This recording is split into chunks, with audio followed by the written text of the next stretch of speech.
Chichikov's amusement at the peasant's outburst prevented him from noticing that he had reached the centre of a large and populous village.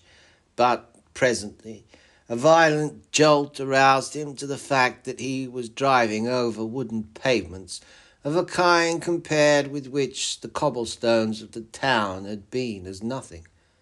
Like the keys of a piano, the planks kept rising and falling. An unguarded passage over them entailed either a bump on the back of the neck, or a bruise on the forehead, or a bite on the tip of one's tongue. At the same time, Chichikov noticed a look of decay about the buildings of the village. The beams of the huts had grown dark with age. Many of their roofs were riddled with holes. Others had but a tile of the roof remaining, and yet others were reduced to the rib-like framework of the same. It would seem as though the inhabitants themselves had removed the laths and traverses, on the very natural plea that the huts were no protection against the rain, and therefore, since the latter entered in bucketfuls, there was no particular object to be gained by sitting in such huts, when all the time there was the tavern and the high road and other places to resort to.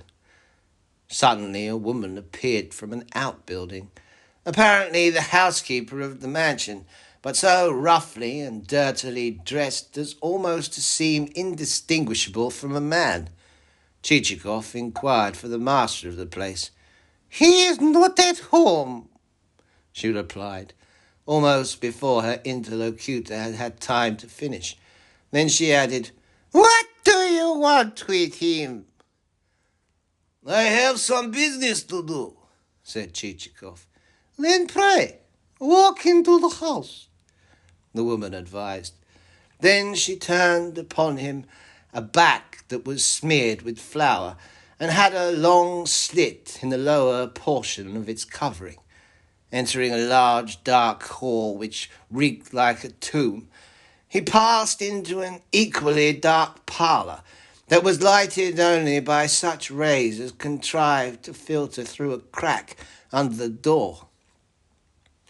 When Chichikov opened the door in question, the spectacle of the untidiness within struck him almost with amazement. It would seem that the floor was never washed, and that the room was used as a receptacle for every conceivable kind of furniture. On a table stood a ragged chair, with beside it a clock, minus a pendulum, and covered all over with cobwebs. Against the wall leant a cupboard full of old silver, glassware, and china.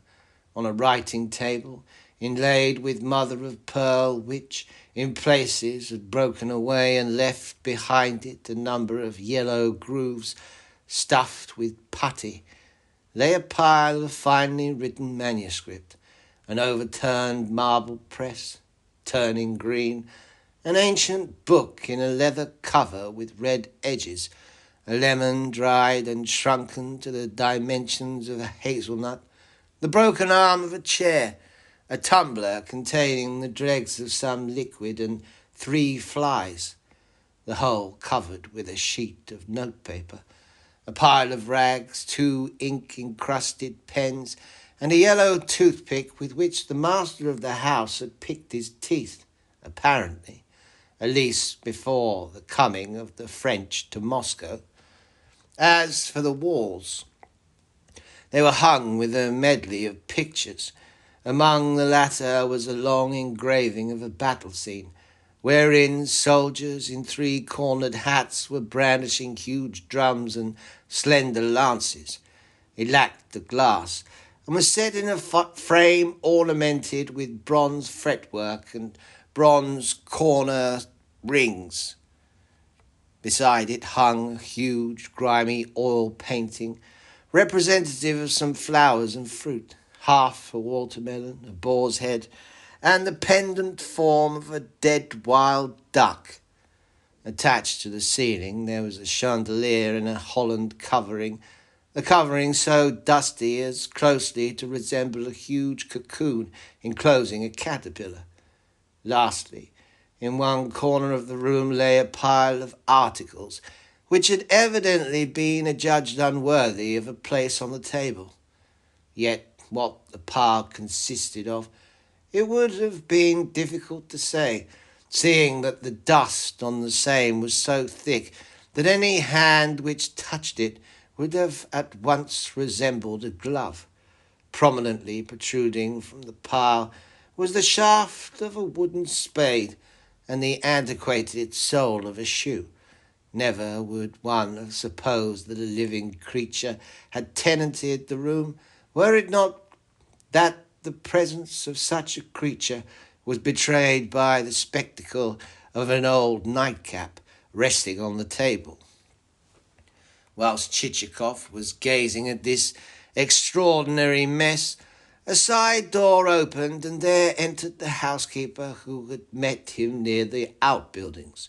But now Chichikov perceived this person to be a man rather than a woman, since a female housekeeper would have had no beard to shave, whereas the chin of the newcomer, with the lower portion of his cheeks, strongly resembled the currycomb which is used for grooming horses.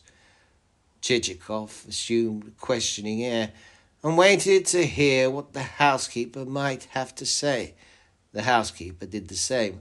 At length, surprised at the misunderstanding, Chichikov decided to ask the first question.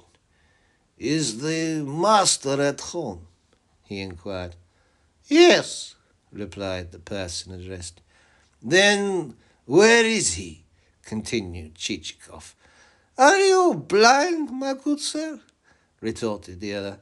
"I am the master." Involuntarily, our hero started and stared.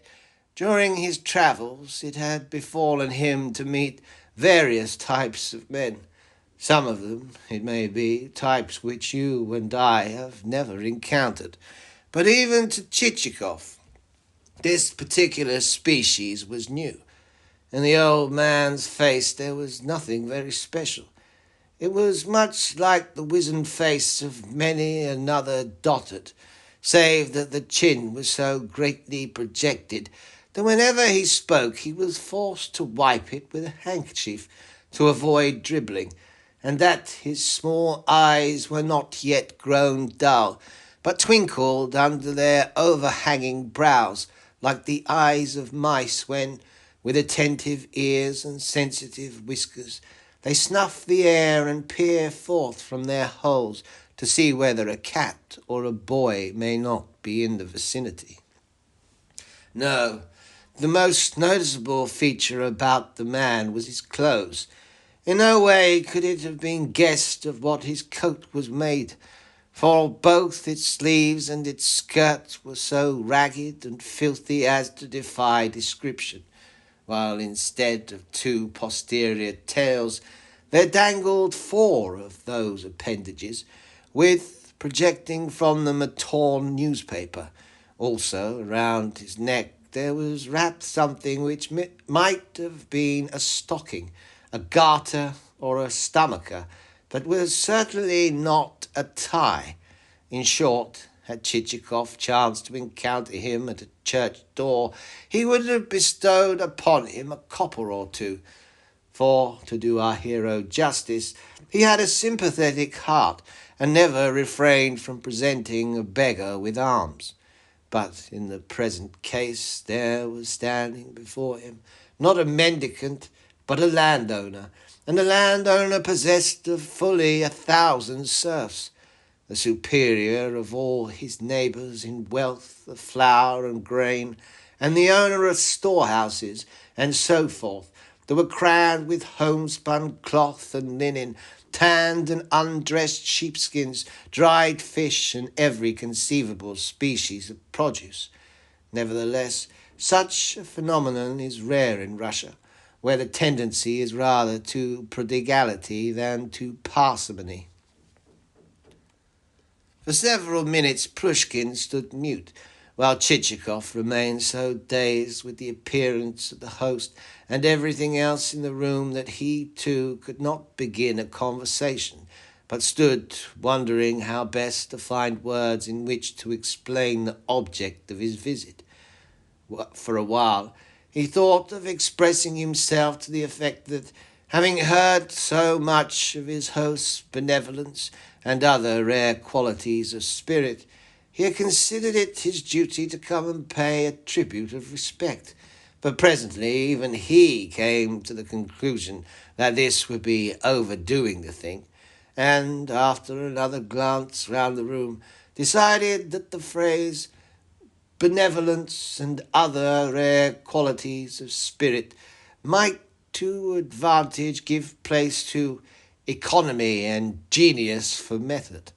Accordingly, in the speech mentally composed, he said that aloud that, having heard of Plushkin's talents for thrifty and systematic management, he had considered himself bound to make the acquaintance of his host, and to present him with his personal compliments.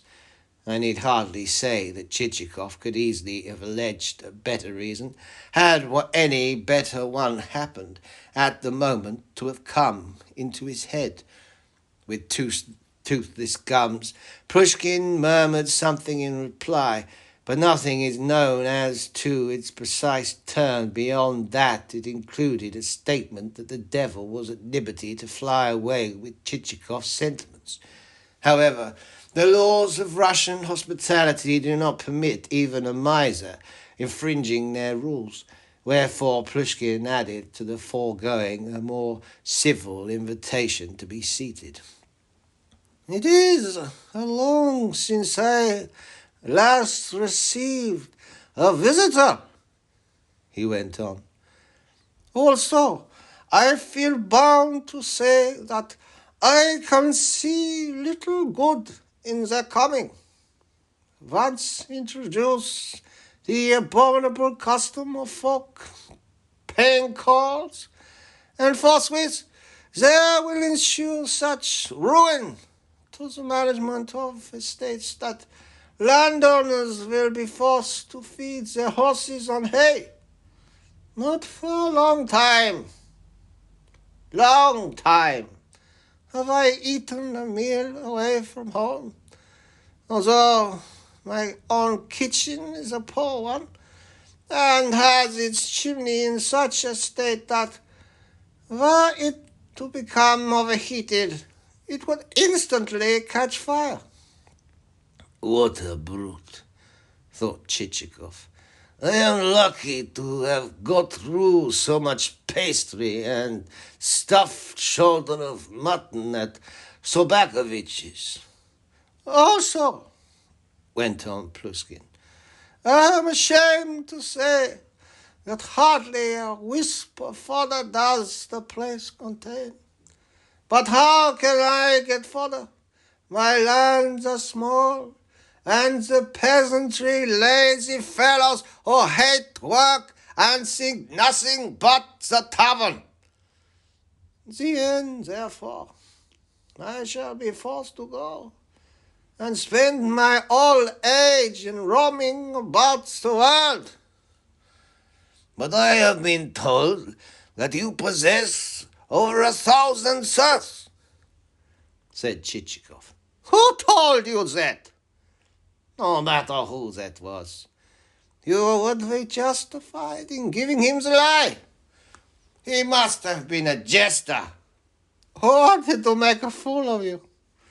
1,000 souls, indeed. Why, just reckon the taxes on them, and see what there would be left for these 3 years that accursed fever has been killing off my serfs wholesale." "Wholesale, you say?" echoed Chichikov, greatly interested. "Yes, wholesale," replied the old man. "Then might I ask you the exact number?" "Fully 80. "Surely not." "But he did so." "Then might I also ask whether it is from the date of the last census revision that you are reckoning these souls?" "Yes, damn it! And since that date I have been bled for taxes upon 120 souls in all. Indeed, upon 120 souls in all. And Chichikov's surprise and elation was such that, this said, he remained sitting open-mouthed. Yes, good sir, replied Pushkin. I am too old to tell you lies, for I have passed my 70th year. Somehow he seemed to have taken offence at Chichikov's almost joyous exclamation, wherefore the guest hastened to heave a profound sigh and to observe that he sympathized to the full with his host's misfortunes. But sympathy does not put anything into one's pocket, retorted Pushkin. For instance, I have a kinsman who is constantly plaguing me. He is a captain in the army. Damn him! And all day he does nothing but call me dear uncle, and kiss my hand, and express sympathy until I am forced to stop my ears. You see, he has squandered all his money upon his brother officers, as well as made a fool of himself as an actress. So now he spends his time in telling me that he has a sympathetic heart. Chichikov hastened to explain that his sympathy had nothing in common with the captain's, since he dealt not in empty words, but in actual deeds, in proof of which he was ready then and there, for the purpose of cutting the matter short and of dispensing with circumlocution, to transfer to himself the obligation of paying the taxes due upon such serfs as Pluskin had, in the unfortunate manner just described, departed this world. The proposal seemed to astonish Pluskin, for he sat staring open-eyed. At length he inquired, My dear sir, have you seen military service? No, replied the other wearily, but I have been a member of the civil service. Oh, of the civil service. And Pushkin sat moving his lips as though he were chewing something. Well, what of your proposal? He added presently. Are you prepared to lose by it?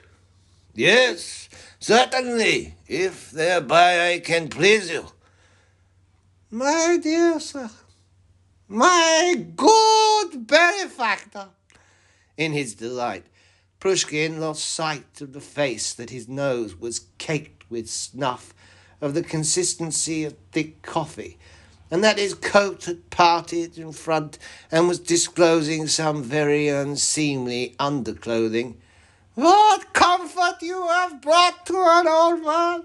Yes, as God is my witness.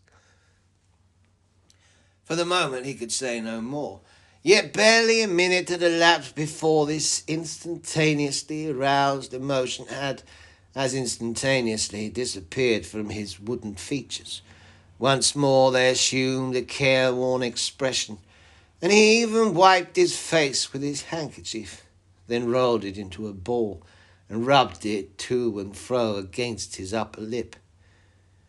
If it will not annoy you again to state the proposal, he went on, what you undertake is to pay the annual tax upon the souls and to remit the money either to me or to the treasury. Yes, that is how it shall be done. We will draw up a deed of purchase as though the souls were still alive and you had sold them to myself. Quite so. A deed of purchase, echoed Pushkin, once more relapsing into thought, and the chewing motion of the lips. But a deed of such a kind will entail certain expenses and lawyers are so devoid of conscience. In fact, so extortionate is their avarice that they will charge 1/2 a ruble, and then a sack of flour, and then a whole wagon of meal. I wonder that no one has yet called attention to the system. Upon that, Chichikov intimated that, out of respect for his host, he himself would bear the cost of the transfer of souls. This led Plushkin to conclude that his guest must be the kind of unconscionable fool who, while pretending to have been a member of the civil service, has in reality served in the army and run after actresses. Wherefore the old man no longer disguised his delight, but called down blessings alike upon Chichikov's head and upon those of his children. He had never even inquired whether Chichikov possessed a family. Next he shuffled to the window and, tapping one of its panes, shouted the name of Proska. Immediately someone ran quickly into the hall, and after much stamping of feet burst into the room. This was Proshka, a 13-year-old youngster who was shod with boots of such dimensions as almost to engulf his legs as he walked. The reason why he had entered thus shod was that Plushkin only kept one pair of boots for the whole of his domestic staff. This universal pair was stationed in the hall of the mansion, so that any servant who was summoned to the house might don the said boots after wading barefooted through the mud of the courtyard and enter the parlour dry shod, subsequently leaving the boots where he had found them and departing in his former barefooted condition. Indeed, had any one on a slushy winter's morning glanced from a window into the said courtyard, he would have seen Plushkin's servitors performing saltatory feats worthy of the most vigorous of stage dancers. "Look at that boy's face," said Plushkin to Chichikov as he pointed to Proshka. "It is stupid enough, yet lay anything aside, and in a trice he will have stolen it. Well, my lad, what do you want?" He paused a moment or two, but Proshka made no reply. Come, went on the old man. "Set out the samovar, and then give Mavra the key of the storeroom. Here it is. And tell her to get out some loaf sugar for tea. Here, wait another moment, fool.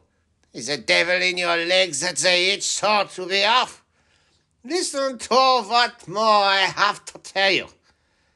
Tell Mavra that the sugar on the outside of the loaf has gone bad, so that she must scrape it off with a knife, and not throw away the scrapings, but give them to the poultry. Also, see that you yourself don't go into the storeroom, or I will give you a birching that you won't care for. Your appetite is good enough already, but a better one won't hurt you. Don't even try to go into the storeroom, for I shall be watching you through this window. You see," the old man added to Chichikov, "one can never trust these fellows." Presently, when Proshka and Boots had departed, he fell to gazing at his guest with an equally distrustful air, since certain features in Chichikov's benevolence now struck him as a little open to question, and he had begun to think of himself. After all, the devil only knows who he is. As a braggart, like most of these spendthrifts, or a fellow who is lying merely in order to get some tea out of me. Finally, his circumspection, combined with a desire to test his guest, led him to remark that it might be well to complete the transaction immediately, since he had not overmuch confidence in humanity, seeing that a man might be alive today and dead tomorrow. To this Chichikov assented readily enough, merely adding that he should like first of all to be furnished with a list of the dead souls. This reassured Plushkin as to his guest's intention of doing business, so he got out his keys, approached the cupboard, and having pulled back the door, rummaged among the cups and glasses with which it was filled. At length he said, "I cannot find it now, but I used to possess a splendid little bottle of liquor. Probably the servants have drunk it all, for they are such thieves." "Oh, no, perhaps this is it." Looking up, Chichikov saw that Plushkin had extracted a decanter coated with dust. "My late wife made the stuff," went on the old man, "but that rascal of a housekeeper went and threw away a lot of it, and never even replaced the stopper. Consequently, bugs and other nasty creatures got into the decanter.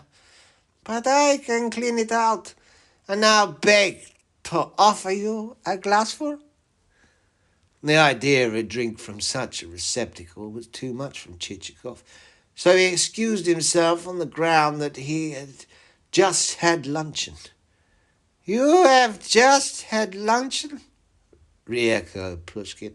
"Now that shows how invariably one can tell a man of good society, wherever so one may be.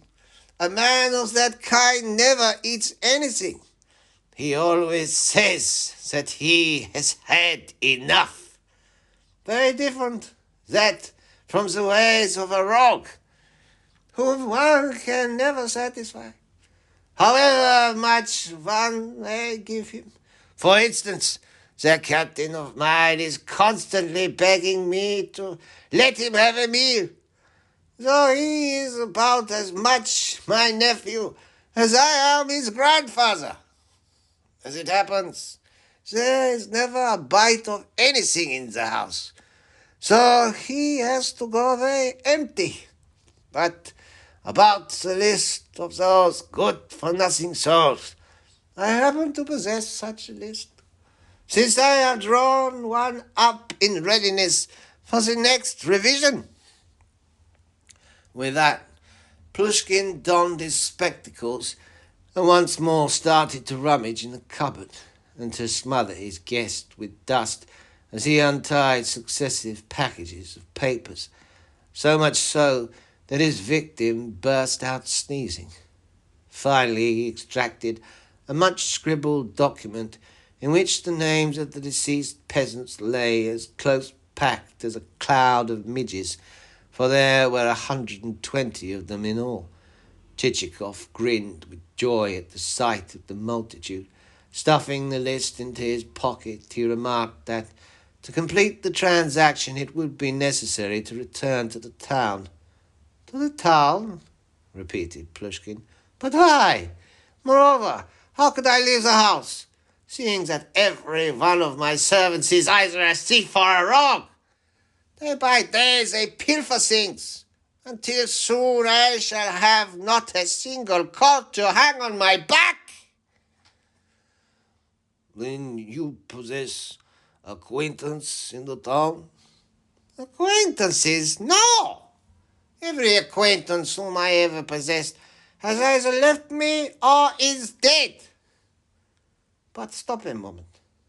I do. I know the president of the council.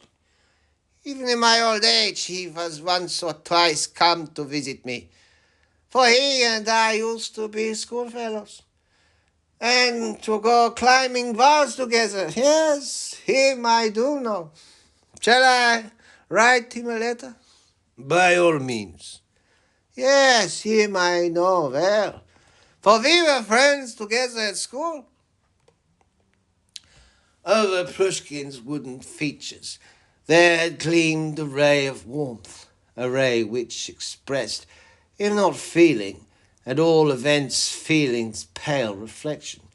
Just such a phenomenon may be witnessed when, for a brief moment, a drowning man makes a last reappearance on the surface of a river, and there rises from the crowd lining the banks a cry of hope that even yet the exhausted hands may clutch the rope which has been thrown him, may clutch it before the surface of the unstable element shall have resumed for ever its calm, dread vacuity.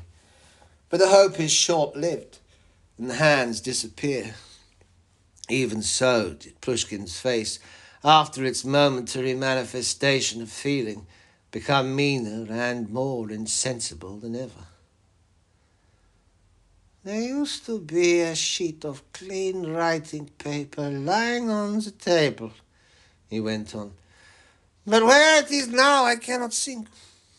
That comes of my servants being such rascals. With that he fell to looking also under the table, as well as to hurrying about with cries of Mavra! Mavra! At length the call was answered by a woman with the plate full of the sugar, of which mention has been made, whereupon there ensued the following conversation. What have you done with my piece of writing paper, you pilferer? I swear that I have seen no paper except the bit with which you cover the glass. Your face tells me that you have made off with it. Why should I have made off with it? 'Twould be of no use to me, for I can neither read nor write. You lie! You had taken it away for the sexton to scribble upon. Well, if the sexton wanted paper, he could get some for himself. Neither he nor I have set eyes upon your piece. Ah, wait a bit. For on Judgment Day you will be roasted by devils on iron spits. Just see if you are not. But why should I be roasted when I have never even touched the paper? You might accuse me of any other fault than theft. Nay, devils shall roast you, sure enough. They will say to you, Bad woman, we are doing this because you robbed your master and then stoke up the fire still hotter. Nevertheless, I shall continue to say, you are roasting me for nothing, for I never stole anything at all. Why, there it is, lying on the table. You have been accusing me for no reason whatever. And sure enough, the sheet of paper was lying before Plushkin's very eyes. For a moment or two he chewed silently, then went on. Well, and what are you making such a noise about? If one says a single word to you, you answer back with 10. Go and fetch me a candle and to seal a letter with. And mind you bring a tallow candle, for it will not cost so much as the other sort. And bring me a match too. Mavra departed, and Plushkin, seating himself and taking up a pen, sat turning the sheet of paper over and over, as though in doubt whether to tear from it yet another morsel. At length he came to the conclusion that it was impossible to do so, and therefore, dipping the pen into the mixture of mouldy fluid and dead flies which the ink bottle contained, started to indite the letter in characters as bold as the notes of a music score, while momentarily checking the speed of his hand, lest it should meander too much over the paper, and crawling from line to line as though he regretted that there was so little vacant space left on the sheet. And do you happen to know anyone to whom a few runaway serfs would be of use? He asked, as subsequently folded the letter. What? You have some runaways as well? Exclaimed Chichikov, again greatly interested. Certainly I have. My son-in-law has laid the necessary information against them, but says that their tricks have grown cold. However, he is only a military man, that is to say, good at clinking a pair of spurs, but of no use for laying a plea before a court. How many runaways have you? About 70. Surely not. Alas, yes. Never does a year pass without a certain number of them making off. Yet so gluttonous and idle are my thirsts that they are simply bursting with food, whereas I scarcely get enough to eat. I will take any price for them that you may care to offer. Tell your friends about it, and should they find even a score of the runaways, it will repay them handsomely, seeing that a living serf on the census list is at present worth 500 rubles. Perhaps so, but I am not going to let anyone but myself have a finger on this, thought Chichikov to himself, after which he explained to Plushkin that a friend of the kind mentioned would be impossible to discover, since the legal expenses of the enterprise would lead to the said friend having to cut the very tail from his coat before he would get clear of the lawyers. Nevertheless, added Chichikov, seeing that you are so hard-pressed for money, and that I am so interested in the matter, I feel moved to advance you, such a trifle as would scarcely be worth mentioning. But how much is it? Asked Pushkin eagerly, and with his hands trembling like quicksilver. 25 kopecks per soul. What? In ready money? Yes, money down. Nevertheless, consider my poverty, dear friend. I'll make it 40 kopecks per soul. Venerable sir, what could I pay you? Not merely 40 kopecks, but 500 rubles.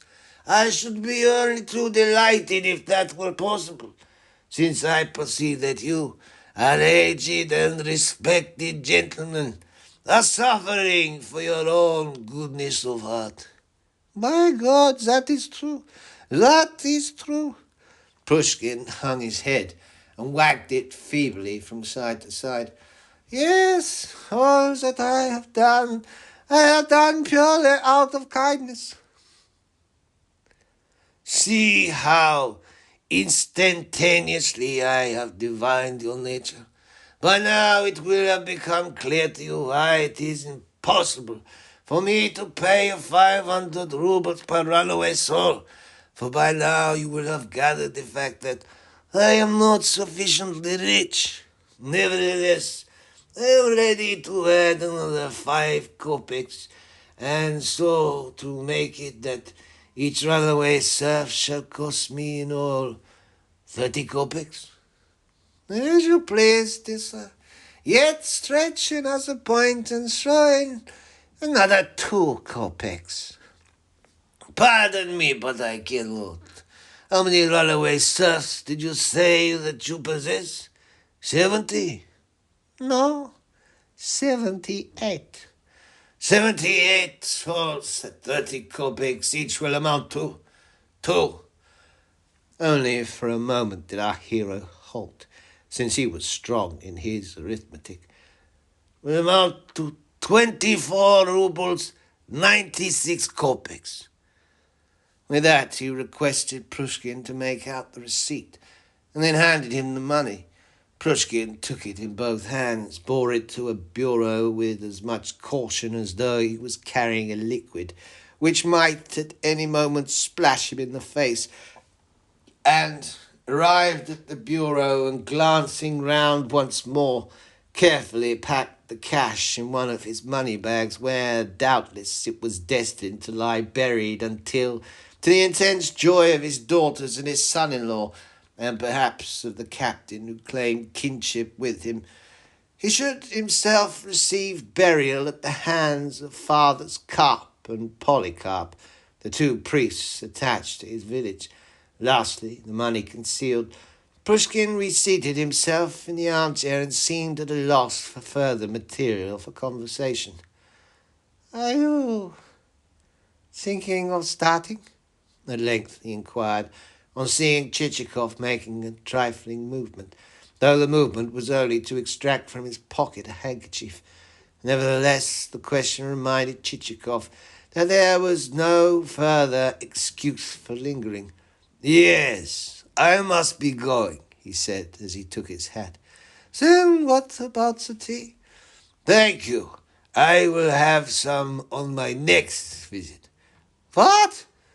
Even though I have just ordered the samovar to be got ready?"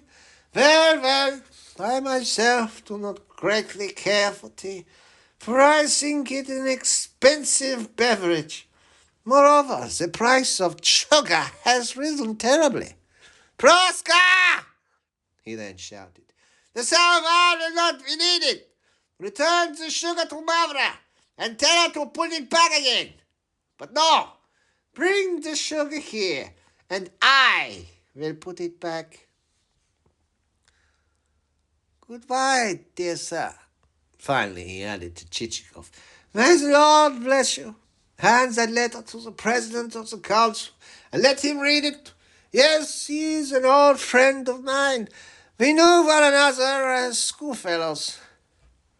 With that, this strange phenomenon, this withered old man, escorted his guests to the gates of the courtyard, and, after the guest had departed, ordered the gates to be closed, made the round of the outbuildings for the purpose of ascertaining whether the numerous watchmen were at their post, peered into the kitchen, where, under the pretence of seeing whether his servants were being properly fed, he made a light meal of cabbage soup and gruel, rated the said servants soundly for their thievishness and general bad behaviour, and then returned to his room, meditating in solitude.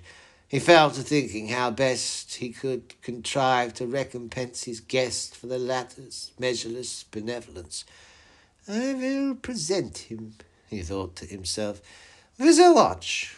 It is a good silver article, not one of those cheap metal affairs, and though it has suffered some damage, we can easily get that put right. A young man always needs to give a watch to his betrothed. No," he added after further thought, "I will leave him the watch in my will, as a keepsake."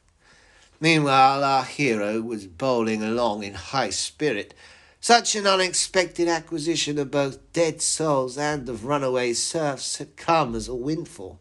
Even before reaching Pushkin's village, he had had a presentiment that he would do successful business there, but not business of such preeminent profitableness as had actually resulted. As he proceeded, he whistled, hummed with hand placed trumpet-wise to his mouth, and ended by bursting into a burst of melody so striking that Cellophane, after listening for a while, nodded his head and exclaimed, "My word! But the master can sing!" By the time they reached the town, darkness had fallen and changed the character of the scene. The britchka bounded over the cobblestones, and at length turned into the hostelry's courtyard, where the travellers were met by Petrushka, with one hand holding back the tails of his coat, which he never liked to see fly apart. The valet assisted his master to alight. The waiter ran out with candle in hand and napkin on shoulder. Whether or not Petrushka was glad to see the Baron return, it is impossible to say, but at all events he exchanged a wink with Cellophane, and his ordinarily morose exterior seemed momentarily to brighten. "Then you have been travelling far, sir?" said the waiter as he lit the way upstairs. Yes, said Chichikov. What has happened here in the meanwhile?